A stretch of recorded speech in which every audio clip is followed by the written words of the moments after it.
Alleging me that I am part of some fight which took place at Anjuna. First of all, the constituency is not part of Kalangut. Roy Fernandez was attacked by some antisocial elements. I strongly condemn this attack, and whoever has hit Roy should be immediately arrested.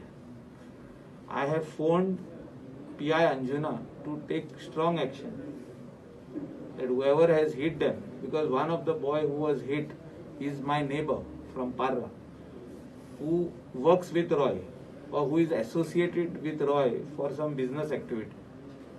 His also leg is fractured. In no way I am connected to this incident. Whoever is trying to implicate me is for political reason. Let the police investigate. And whoever is saying I owe money to Roy, let them come to me and show me where is that land I have sold, bought any land from Roy or anybody like that.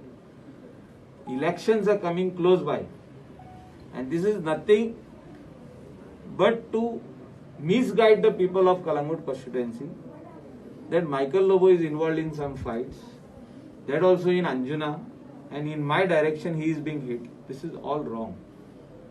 I strongly condemn